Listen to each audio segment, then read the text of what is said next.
저는 오늘 여러분들과 함께 잊지 맙시다, 이런 제목으로 은혜를 나누려고 합니다. 어떤 할머니가 버스를 타면서 운전기사에게, 기사 양반, 천안에 가거든 나 좀 꼭 깨워줘요, 이렇게 부탁을 하고 잠이 들었다고 합니다. 그런데 이 운전기사가 그것을 깜빡 잊고 천안을 지나서 한참 가서야 그 생각이 떠올랐습니다.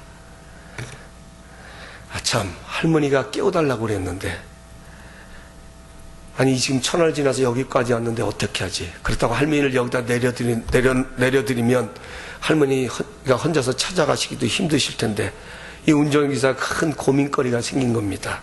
그래서 고민을 하다 손님들에게 양해를 얻고 한참 내려왔던 그 길을 다시 거슬러서 천안까지 갔습니다.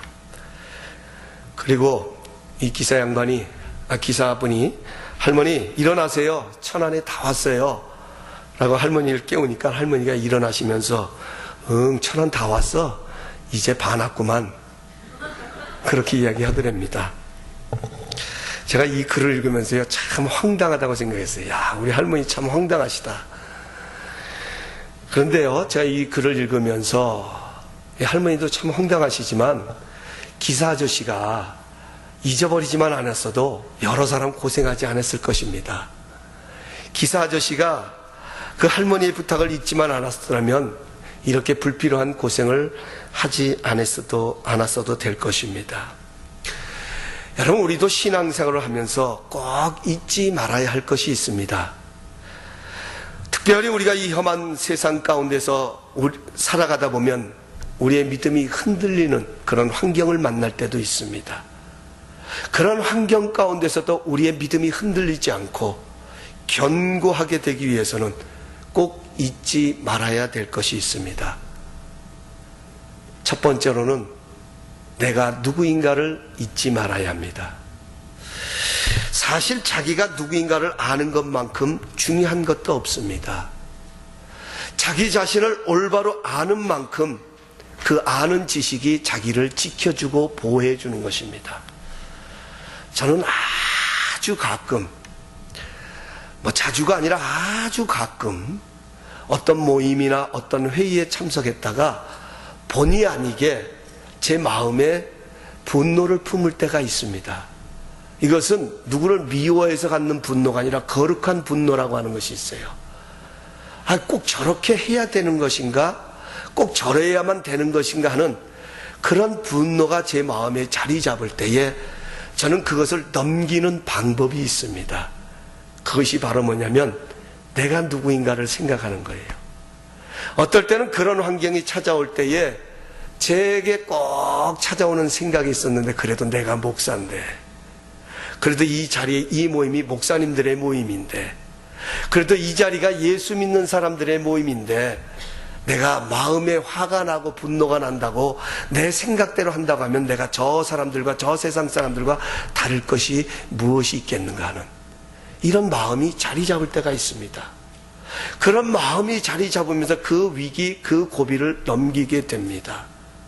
결과적으로 돌아가서 보면 내가 누구인가를 다시금 되새기면서 내가 기억했던 나의 모습이 결국은 나를 지키고 보호해 주는 것을 느끼게 되어집니다. 오늘 본문의 말씀은 우리가 예수 믿기 이전과 예수 믿음 이후에 우리의 모습이 어떤 모습인지, 우리가 어떠한 존재였는지를 너무나도 잘 말씀해 주고 계십니다. 오늘 1절 말씀에 가서 보면 그는 허물과 죄로 죽었던 너희를 살리셨도다, 이렇게 말씀하고 있습니다. 우리가 예수를 믿기 전에는 어떠한 존재였냐면 본래 허물과 죄로 죽었던 자라고 말씀하고 있습니다. 여기 허물과 죄라고 하는 말은 같은 뜻입니다. 그러나 굳이 이것을 그 의미를 나눈다고 하면 이렇게 나눌 수 있습니다. 허물이라고 하는 것은 하지 말아야 할 것을 함으로 인하여 발생되어지는 수치를 말하는 것입니다. 예를 들면요, 여러분, 우리에게는 출입금지 구역이라고 하는 것이 있어요. 가끔 길을 가다 보면 출입금지 구역이 있습니다. 그 출입금지 구역의 팻말을 보면 그 지역에 들어가서는 아니 되는데 그 길을 들어갔다가 그만 낭패를 보는 경우가 있습니다. 예를 들면 후리에이를 들어가는데 반대편으로 들어갑니다. 두나렌터라고 써놨는데 그 길로 들어가다가는 내가 원치 않은 사고를 당할 수도 있고요, 부끄러움을 당할 수 있는 것입니다. 이게 바로 허물이라고 하는 것입니다. 또 죄라고 하는 것은, 허물이라고 하는 것은 하지 말아야 할 것을 하는 것이라고 하면, 죄는 해야 할 것을 하지 않는 것, 이것이 바로 죄라고 하는 것입니다. 원어에 가서 보면 죄의 가장 중요한 그 뜻은 목표를 빗나가다 하는 것입니다. 화살을 당기면 그 화살이 목표점을 바라보고 화살을 당기는데 그 화살이 그 목표를 빗나갔을 때 바로 그것이 죄라고 하는 이 말의 어원의 뜻을 담고 있는 것입니다. 한마디로 해야 할 것을 하지 못하고 해서는 안 될 것을 함으로 인하여서 하나님의 관계가 단절되어 영적으로 죽은 자가 되었더라는 것입니다. 여러분, 죽음이라고 하는 것은 관계가 단절되다는 뜻을 담고 있는 거예요. 그래서 내가 해야 될 것을 하지 아니하고 하지 말아야 될 것을 함으로 인하여서 여러분과 저는 본래 어떤 존재였느냐? 하나님 앞에서 하나님과의 관계가 단절된 영적으로 죽음을 맞이했던 자라고 하는 것입니다. 여러분, 죽은 사람의 특징은 반응을 할 수가 없습니다. 죽은 사람은 반응이 없는 것입니다. 가끔 장례 예배를 드리다가 보면 고인을 마지막으로 뵙는 조례의 시간이 있습니다. 이제 그 예배를 다 마치는 끝 시간에 그 유가족과 또 그 고인을 추모하기 위해서 모인, 또 위로하기 위해서 모인 모든 조문객들이 이제 고인의 마지막 그 모습을 보는 조례의 시간을 갖게 됩니다. 우리가 그 시간에 가서 보면 그 관에 누워 계시는 고인의 모습은 전혀 우리와 다를 바가 없습니다. 우리와 똑같은 사람의 모습을 하고 있고요, 어떤 분은 아주 아름답게 화장을 하기도 하고 분장을 하기도 하고 양복을 입고 그 관에 누워 있는 것을 보게 됩니다. 그러나 아무리 그 사람을 흔들어 깨워도 우리와 똑같은 사람의 모습을 가지고 있다고 해서 왜 여기 누워 있느냐고 그 사람을 흔들어 깨워도 그 사람은 전혀 반응을 하지 않습니다. 왜냐하면 생명이 떠났기 때문인 것입니다. 마찬가지로 영적으로 하나님 앞에 죽었다라고 하는 것은 바로 뭐냐면 허물과 죄로 말미암아서 우리 안에 있어야 할 하나님의 생명이 우리에게서 떠나갔기 때문에 우리는 더 이상 하나님에게 응답할 수 없는, 하나님에게 반응할 수 없는 영적으로 죽은 자가 되었다라고 하는 것입니다. 아무리 내가 하나님께로 가고 싶어도 내 힘으로는 도저히 하나님께로 나갈 수 없는 그런 죽음을 맞이한 존재가 예수 믿기 이전에 바로 여러분과 저의 모습인 것입니다. 여러분, 사실 우리는 예수 믿고 은혜 받아서 그렇지 세상 사람들 입장에서 보면요, 오히려 여러분과 저가 더 이상한 사람들입니다. 저들은 영적으로 죽은 자들이기 때문에 영의 세계를 알 수가 없습니다. 이미 하나님의 생명이 떠나 있기 때문에 도대체 저들은 천국이 뭔지도 모르고 지금 하나님에 대해서 이야기해봐야 도대체 무슨 말인지 알 수가 없는 것입니다. 그저 밥 잘 먹고 돈 잘 벌고 자식 잘 키우고 건강하게 살다가 죽으면 그만이라고 생각을 합니다. 눈에 보이는 세상도 살기 힘든데 보이지 않는 하나님을 믿는다는 것, 도무지 이해가 되지 않는 것입니다. 여러분, 저 세상 사람들의 마음의 상태가 그렇다는 거예요. 제가 왜 이 말씀을 드리냐면 저 세상 사람들을 비난하기 위한 것이 아닙니다. 오늘 우리가 이런 것들을 보면서 저들을 우리가 어떻게 바라봐야 되느냐, 우리가 하나님을 볼 수 있고 하나님을 의식할 수 있고 하나님을 생각할 수 있고 하나님을 알아갈 수 있는 존재가 되었다가는 우리 한 사람 한 사람이 그렇다고 하면 저 세상 사람들을 바라볼 때 우리는 어떻게 바라봐야 되느냐, 너희들은 영적으로 죽은 자들이기 때문에 저주받을 존재로 바라보는 것이 아니라 그들을 긍휼히 여겨야 된다는 겁니다. 왜냐하면 바로 예수 믿기 이전에 나의 모습이었기 때문인 것입니다. 우리가 예수 믿기 이전에도 우리는 저 세상 사람들과 똑같았어요. 하나님이 깨닫게 해주시기 전에, 하나님이 알게 하시기 전에는 우리는 하나님을 도무지 알 수 없는 영적으로 죽은 자들이었다는 것입니다. 누가복음 12장에 가서 보면 한 부자의 비유가 나옵니다. 이 부자는 인간적으로 보면 성공한 사람입니다. 얼마나 많은 열매를 거두었던지 창고가 비좁아서 그 창고를 헐어버리고 다시 새로 지을 계획을 세웠던 사람입니다. 정말 그 부자를 보면요, 빈틈이 없는 사람이에요. 자신에게 무엇이 필요한 것인지를 너무나도 잘 아는 사람이었습니다. 더 중요한 것은요, 여러분, 이 사람이 열심히 일했기 때문에, 누구보다도 열심히 씨를 뿌렸고 열심히 일을 했기 때문에 많은 곡식을 거두었을 것입니다. 얼마든지 이 세상 사람들이 부러워할 그러한 인물입니다. 그런데 누가복음 12장 그 본문 안에 가서 보면 예수님은 그 사람을 일컬어서 어리석은 사람이다, 이렇게 말씀하고 계십니다. 왜 그럴까요? 예수님이 질투하고 계시는 것입니까? 예수님은 많은 곡식을 걷고 부자가 되고 잘 사는 것을 예수님은 배 아파하시기 때문에 그 사람을 향하여 어리석은 자라고 말씀한 것이 어리석은 자라고 말씀하시는 것이 아닙니다. 그 말씀에 가서 보면 이 부자는 자신의 재물이 많아지니까 자신의 생명까지도 자신의 손에 있다고 생각을 했습니다. 먹고 마실 것이 가득하면 영원히 편히 쉴 수 있다고 생각을 했습니다. 내가 이렇게 많은 자신의 재물을 바라보면서 이제는 내가 저 많은 재물이 있으니 내가 이제는 편히 먹고 쉬어야 되겠다라고 이 사람은 그런 생각을 갖고 계셨습니다. 이때 예수님께서 이 부자에게 이렇게 도전을 하십니다. 이 부자를 향하여 예수님께서 이렇게 질문을 던지십니다.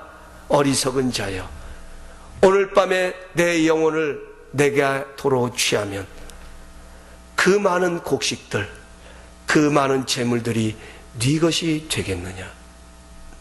여러분, 그렇습니다.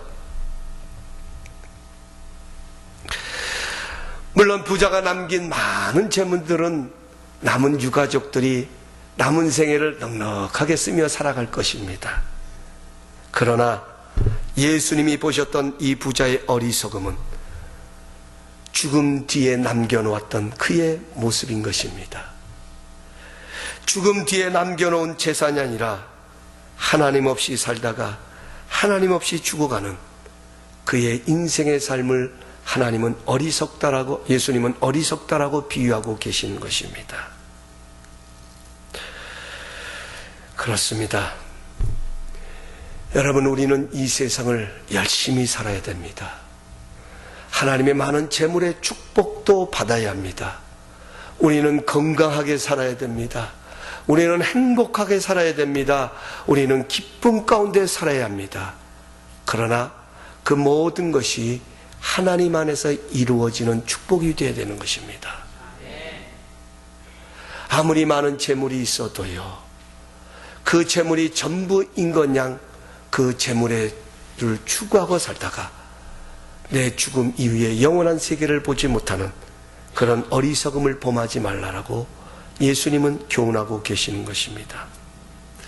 영이 죽은 사람들은 생명을 공급받지 못하기에 육체의 욕심을 대할 힘이 없습니다. 그러다 보니 자연스럽게 오늘 본문 2절에 가서 보면 세상의 풍속을 따랐다라고 말합니다. 자연스럽게 자신의 육체를 컨트롤할 수 있는 능력이 없는 거예요. 육체가 원하는 대로, 육체의 마음이 가는 대로 그저 내가 죄를 지어도 전혀 그것을 대항할 힘이 없기 때문에 두려움도 없고 염려도 없게 됩니다. 그 결과로 본질상 진노의 자녀였었다, 이렇게 말씀하고 있습니다. 여기 진노의 자녀라고 하는 것은 부모님의 화를 불러오는 자녀를 말하는 거예요. 여러분, 자녀가 잘못을 하고 아주 큰 죄를 범하면 어느 부모든 그 자녀를 향해서 분노를 출하게 됩니다. 화를 내게 되죠. 마찬가지로 진노의 자녀였다라고 하는 것은 하나님의 그 허물과 죄로 말미암아서 하나님의 저주의 대상이 되었다는 거예요. 하나님의 책망의 대상이었다는 거예요. 여기까지가 바로 예수 믿기 이전의 여러분과 저의 삶의 모습이었다고 하는 것입니다. 우리는 세상의 것을 사랑했고 세상의 풍속을 좋아했고 그저 내 마음, 내 느낌, 내 감정에 따라서. 왜? 생명이 없기 때문에. 내 힘으로는 도저히 내 육체의 그 원하는 것을 감당할 수 없기 때문에 살아갔던 존재가 바로 여러분과 저의 모습이라고 하는 것입니다. 그런 우리를 하나님께서는 그리스도와 함께 살리셨다.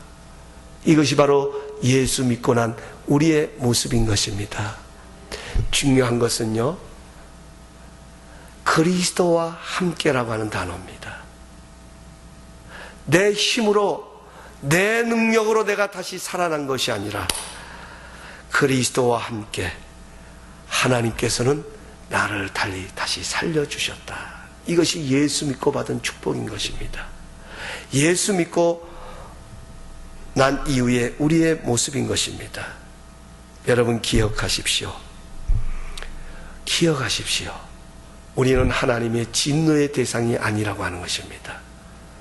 더 이상 우리가 어떠한 죄를 지어도, 우리가 어떠한 범죄를 해도, 우리가 어떠한 연약한 가운데 있어도, 우리가 어떤 실수를 해도 우리는 하나님의 진노의 대상이 아니라 하나님과 소통할 수 있는 은혜의 대상이라는 사실을 믿으시기 바랍니다. 이게 우리의 모습이에요. 제가 이 말씀을 보면서 정말 제 자신이 안타까운 것이 있어요. 그게 바로 뭐냐면, 내가 예수를 믿으면서도 여전히 내 자신을 예수 믿기 이전의 삶으로 바라보며 살아가는 삶이 있다고 하는 거예요. 우리는 넘어질 수 있어요. 우리는 실수할 수 있어요. 우리는 범죄할 수 있어요. 누구든지 얼마든지 죄를 범할 수 있어요. 그런데 우리는 하나님의 생명을 얻은 자는 그 범죄함 때문에 넘어지는 자가 아니라 오히려 그 범죄함 때문에 하나님께로 나오는 사람이에요. 그 범죄함 때문에 자신을 망가뜨리고 오히려 세상을 향하여 더 나가는 사람이 아니라 오히려 그 연약함 때문에 하나님께로 돌아설 수 있는, 하나님과 화목하고 소통을 이루어가는 그러한 모습이 바로 여러분과 저의 모습이라고 하는 거예요. 왜? 예수님과 함께 우리를 다시 살리셨기 때문에. 예수님과 함께 우리를 살리셨기 때문에. 사랑하는 성도 여러분, 지난주에 하나님의 말씀을 나누면서 우리 교회는 예수님으로 충만한 교회가 되자고 말씀을 드렸습니다. 여러분, 우리의 삶에 있어서 가장 큰 축복이 있다면 무엇일까요? 내가 많은 재물을 얻고 많은 부귀영화를 누리고 많은 권세를 누리고 많은 성공을 이루고 건강한 몸을 자랑할 수도 있겠지만, 우리의 진정한 자랑이 있다고 하면 예수님 한 분으로 충분합니다. 예수님 한 분으로 만족합니다. 이것이 우리의 고백이 되어야 된다는 거예요. 내가 신음할 수도 있고요, 내가 넘어질 수도 있고, 어제 제가 말씀 주면서 얼마나 힘들었는지 몰라요. 영적으로요. 이런 말씀을 준비하다 보니까 그런지 몰라도 참 생각지 않는 일들이 일어나고 얼마나 힘들었는지 몰라요. 그런데 제 마음속에 하나님이 이런 위로의 말씀을 주시는 거예요. 내가 감당할 수 없는 그런 환경들이 찾아올 때가 있어요. 내가 도저히 경험할 수 없는 그런 모습들이 우리에게 찾아올 때가 있어요. 저 세상 사람들은 그런 환경에 찾아오면 세상의 방식을 따라 살아가지만, 그래도 우리의 마음속에는 나는 예수 믿는 사람이라고 하는 그런 마음이 있잖아요. 나는 그래도 그리스도인이라고 하는 그런 생각이 있기 때문에 내 마음대로 할 수가 없어요. 이렇게 하지도 못하고 저렇게 하지도 없는 그런 상황을 만날 때가 있어요. 여러분, 그럴 때 우리에게 중요한 것이 있다고 하면 그렇습니다. 우리는 그리스도와 함께 다시 살림받은 존재라고 하는 것. 예수님 한 분으로 충분한 삶을 살아가는 것. 그래, 이런 나를 긍휼히 여기시고 불쌍히 여기셨던 하나님의 사랑하심을 힘입고 승리하는 우리 모두가 되시길 주님의 이름으로 축복합니다. 여러분, 결단코 내가 의로웠기 때문이 아닙니다. 본질상 우리는 허물과 죄로 말미암아 죽었던 존재였습니다. 두 번째로 우리가 기억해야 될 것은 하나님의 긍휼하심 때문에 나는 살아났다라는 거예요. 오늘 본문 4절에 가서 이렇게 말씀하십니다. 긍휼이 풍성하신 하나님이 우리를 사랑하신 그 큰 사랑을 인하여 허물로 죽은 우리를 그리스도와 함께 살리셨고 또 함께 일으키사 그리스도 예수 안에서 함께 하늘에 앉히시니. 여러분, 하나님의 긍휼하심은 예수님 안에 있는 자들에게 세 가지 기적을 베풀어 줬다고 오늘 성경은 말합니다. 하나님의 긍휼하심이 예수님 안에 있는 우리에게 어떤 기적을 베풀어 주셨느냐. 첫 번째로 예수님과 함께 다시 살리셨더라는 거예요. 예수님과 함께 무덤에서 다시 일으켜 세우셨더라는 거예요. 세 번째로는 예수님과 함께 예수님 안에서 하늘에 우리를 앉혀주셨더라는 거예요. 쉽게 말씀드리면 예수님이 거하는 곳에 우리도 거할 수 있도록 그런 은혜를 베풀어 주셨더라는 것입니다. 이게 무엇 때문이냐면 하나님의 긍휼하심 때문에. 긍휼이라고 하는 말은 불쌍히 여기다라는 말이에요. 더 쉽게 말씀드리면 그냥 불쌍히 여기는 것이 아니라 도저히 자격이 없는 사람, 도저히 가망이 없는 사람, 그런데 그 사람을 보면서 불쌍히 여기고 용서해 주는 마음, 그것이 바로 긍휼히 여기는 마음이에요. 여러분, 부모는 항상 자녀들을 향해서 긍휼히 여기는 마음을 가지고 있잖아요. 그저 어떤 사람과 직장 동료와 어떤 관계 속에는 그런 마음이 없을는지 몰라도 자녀를 사랑하는 부모의 마음속에는 늘 긍휼히 여기는 마음이 있습니다. 그 자녀가 잘하기 때문에 그 자녀를 사랑하는 것이 아니라 그 자녀가 내가 보기 때문에 내 마음에 합하기 때문에 그 자녀를 사랑하는 것이 아니라 그 자녀는 부족함도 있고 연약함도 있고 실수도 있고 허물도 있지만 내 자녀이기 때문에 그 자녀를 불쌍히 여기면서 오히려 그를 더 사랑하는 것, 더 긍휼히 여기는 것, 이것이 바로 하나님의 마음이라고 하는 것입니다. 저는 이 말씀을 준비하면서 이런 생각을 해보았습니다. 만약 우리에게 있어서 하나님의 긍휼이 없었다면 어떻게 되었을까 하는 것입니다. 만약 우리에게 있어서 하나님의 긍휼하심이 없었다고 하면 우리는 어떤 존재가 되었을까 하는 것입니다.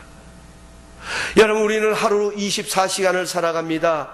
이 24시간을 살아가는 과정 속에는 여러 가지 일들을 만납니다. 여러 가지 일들이 우리에게 찾아오는데 그 일 속에는 항상 좋은 일만 찾아오는 것이 아니라 내가 원치 않은 일들도 만납니다. 내가 생각지 않는 일들도 찾아올 수 있습니다. 나를 어렵게 하고 힘들게 하는 일들도 찾아올 수 있습니다. 아니, 도리어 반대로 내가 누군가를 어렵게 하고 힘들게 하고 누구에게 상처를 남기고 아픔을 남기는 그런 삶의 모습들도 찾아올 수 있습니다. 하나님이 기뻐하시고 하나님이 즐거워하실 수 있는 일만 우리에게 일어나는 것은 결단코 아니라고 하는 것입니다. 여러분, 만약에 하나님의 긍휼하심이 없었다고 하면, 만약 우리가 행한 대로 하나님께서 다 갚으셨다라고 하면 여러분, 우리는 어떤 존재가 되었을까요? 우리는 살아남을 수 있는 존재는 하나도 없다고 하는 것입니다.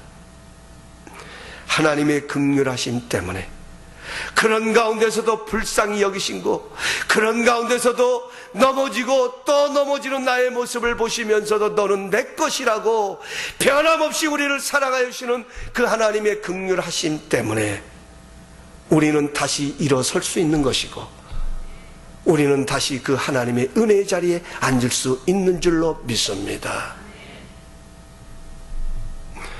우리의 구원의 근거는 긍휼에 있는 것입니다. 오늘 성경은 그렇게 말씀합니다. 긍휼이 풍성하신 하나님이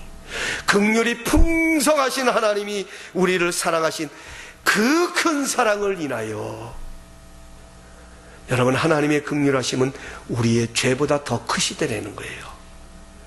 그러기 때문에 우리를 용서하실 수 있는 겁니다. 죄송합니다. 그러기 때문에 우리를 사랑하실 수 있는 것입니다. 만약에 하나님의 긍휼하심이 우리의 죄보다 작다고 하면 절단코 우리를 용서하실 수도 없고 우리를 사랑하실 수도 없을 것입니다.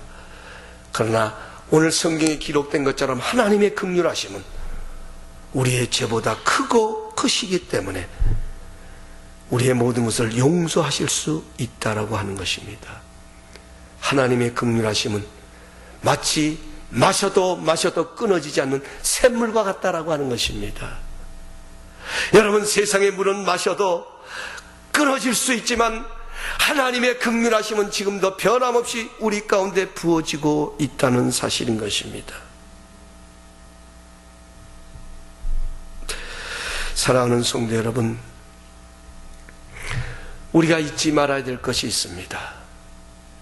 우리가 이 험한 세상을 살아가면서 때로는 넘어지고 때로는 쓰러질 때도 있지만 그런 가운데서도 우리의 믿음을 지키고 우리가 승리하기 위해서는 잊지 말아야 될 것이 있습니다.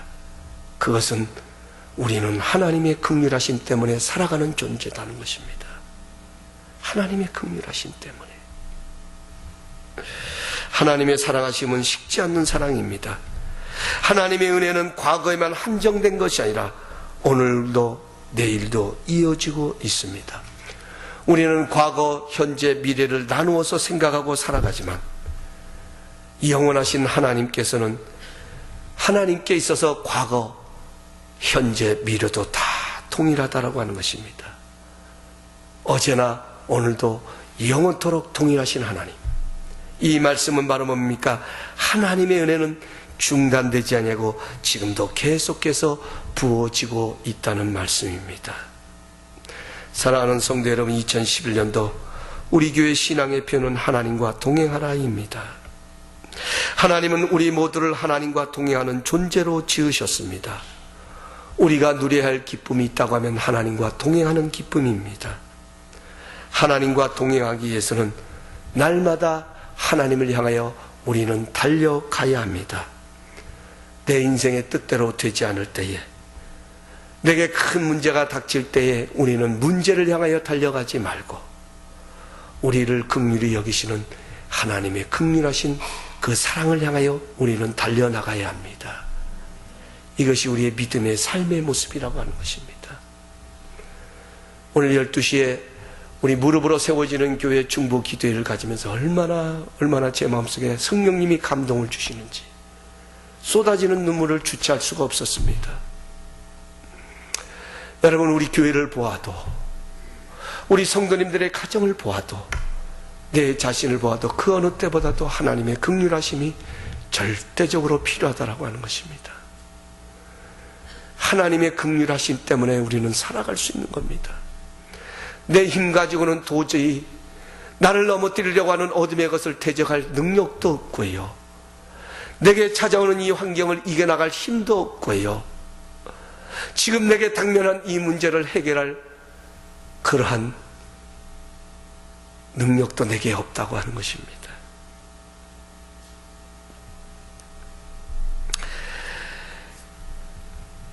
하나님의 은혜와 하나님의 긍휼하심과 하나님의 사랑을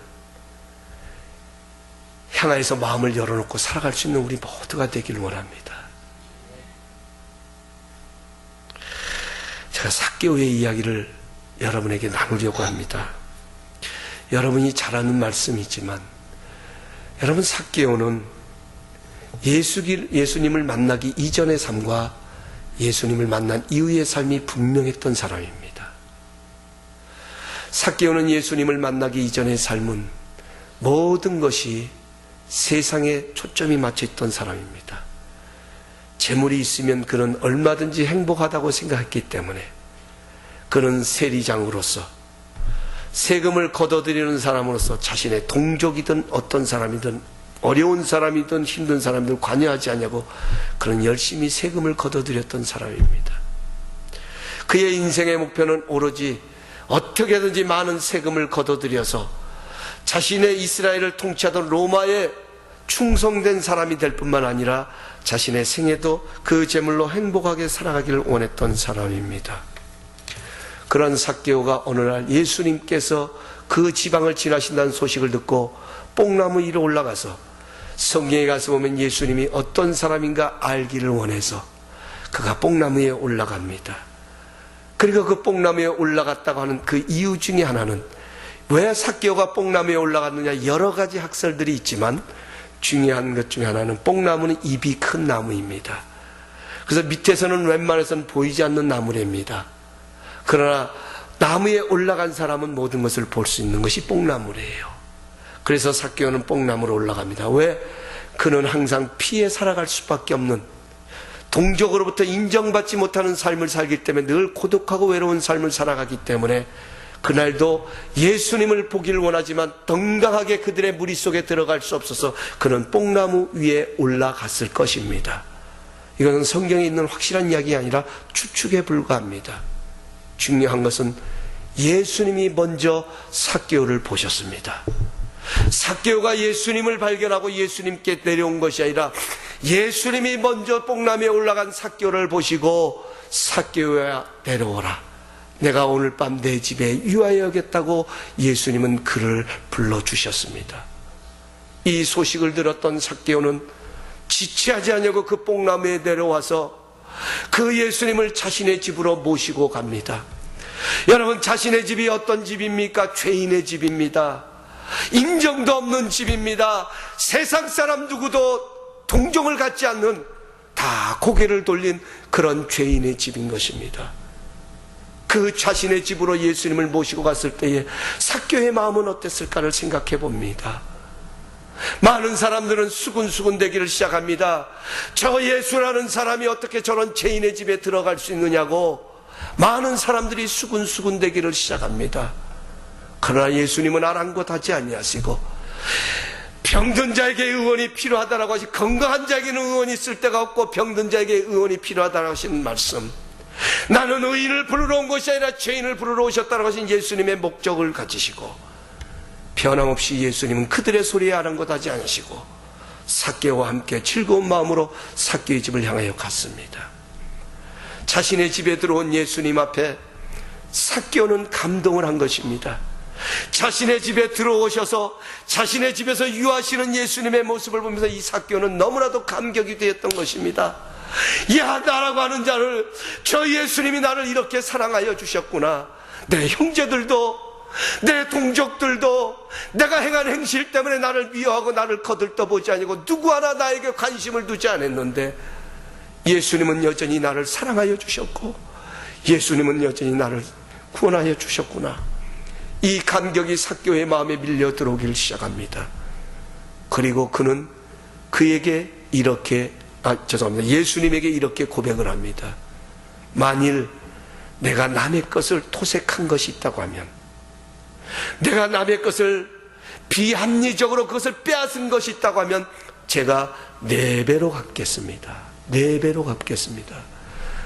여러분들은 내 돈이 아니기 때문에 심각하지 않게 들으시지만, 여러분 한번 상상을 해보십시오. 얼마나 벌어들였으면 내가 4배로 갚을 수 있겠냐는 거예요.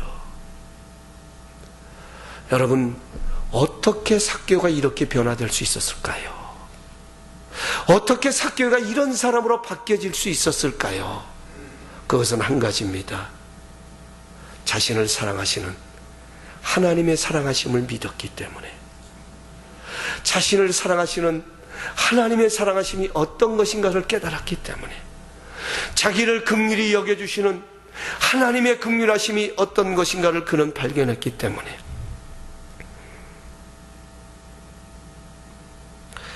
그는 이러한 삶을 살아가게 되는 것입니다. 사랑하는 성도 여러분, 오늘 이 말씀을 보면서 이렇게 결론을 맺고 싶습니다. 우리는 하나님의 긍휼하심 때문에 살아가는 존재입니다. 이것을 잊지 마십시오.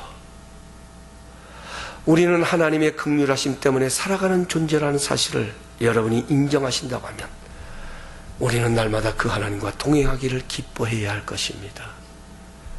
때로는 우리는 이렇게 넘어지고 이렇게 쓰러질 수도 있지만, 제발 제발 그 자리에 신음하지 마시고 그 자리에 머물지 마시고 그리스도와 함께 다시 우리를 살리셨던 하나님의 은혜를 생각하며 예수님 바라보고 일어서시는 우리 성도님들 되시길 주님의 이름으로 축복합니다. 우리는 예수님 한 분으로 만족하는 존재, 예수님 한 분으로 충분한 존재가 되시길 바랍니다.